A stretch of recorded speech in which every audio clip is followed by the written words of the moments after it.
So I am working on creating a shelter for my firewood. I have dug holes and leveled out my post. This post is 35 inches from my fence.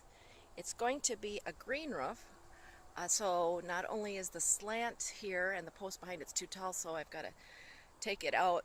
Decided I needed it shorter and to the right more. And I've put a screw in each of the boards I have in the ground.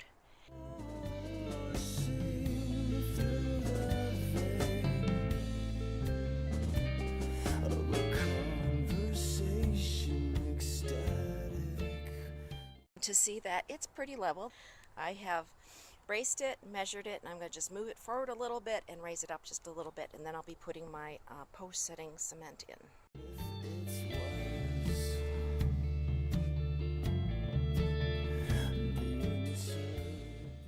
I don't have a big enough square, so I'm making a makeshift one so that the front post and the back post match.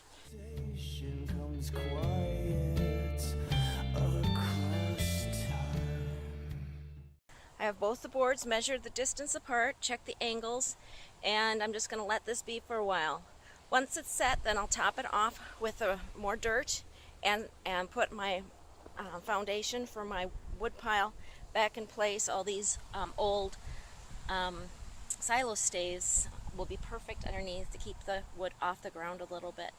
I've also made sure that the slant of the ground doesn't go onto my patio, so I've graded it back a little bit so it just soaks in here or goes off the roof. It'll come down and go along the edge. Any extra water off the green roof will go, hopefully not on our heads, but behind the bench, so I've set that accordingly as well. Well, I have my 2 by 8 foot treated plywood, and I have a piece of rubber that I've put on top, tacked down this piece of fabric. It's just an old piece of fabric I got it used for covering plants over the years, and doubled up. It fits about perfect, so I'll tack that down. The fabric will help keep the soil from rolling down, and it'll be locked to the board, tacked down to the board, so that the roots will grow into it and the plants will stay stable up there. I'm using some recycled boards. Some of them have some strip screws, so I'm going to take a vice grip and remove those. These construction screws are going to work great. I've got the star bit, as you see right there. It makes for a nice, screw to put in, and it goes in plenty far. This has got a nice tip too that you don't usually have to pre-drill. Here's first screw in the beginning of your board. Here I have it on, you can see it. I put it into the end board. Don't put it in the fabric, it's just going to twist around, so go ahead. Of course, this part can be done before you put your fabric down. So put it on your first and at the end, so that you make sure it's all squared up where you want it to be, and then put a few in between, every 8 to 12 inches apart. I also have my drill backup battery charging. If you don't have a second battery for your drill, or if you're looking to buy a drill, make sure that you get one that has a backup battery. This one's a halfway decent drill. I bought some for my kids that I like a little better. I'll get you the name of that.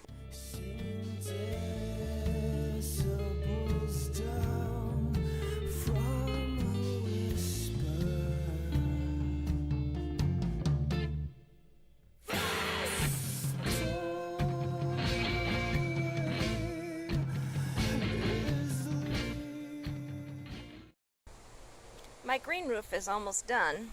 I just have the ends to do, and then I have to consider where I want the draining to take place. Probably on either end again, so it doesn't drip on anybody when you sit on the bench. I'm measuring just to be sure there's no warping of these boards, this treated lumber, from the bottom, and I see it's 25 1/4. That's what I'll cut my wood to, and that way, if there is any bowing on the end of these boards, they look really straight. And I watched the lumberyard worker pick out my boards and gave my thumbs up as he selected my boards and loaded my car for me. But I'll still want to check and make sure everything's square and nice. Well, I hope you've enjoyed watching and learning a few tricks from an amateur woodworker who's been passionate about it for many years. I'll share more woodworking tips and other Master Gardener videos at a later date. Have a lovely fall or whatever season you're enjoying at this particular moment. This is the finished product. Got the board on top, elevated the front a little bit more, 15 degrees would have been plenty. Got a little support in the back, places to hang the wiener roasting stuff, the fire turning stuff. I may need to put some grids in there to keep the soil and plants in the place. I finished I'm calling it my whittle bench, because I pretty much whittled it together, Grandpa Smith style, but I love that dear grandpa of mine. And got the grandbabies play area where they can step on the stumps and climb in the tree. It's been a busy MEA weekend. Don't look at the back of this. I do have to paint it, but yeah, it's pretty much whittled together with leftover pieces of this. Very little new wood in this, but that's the way I like it. That's the way I have it right now, and I like it.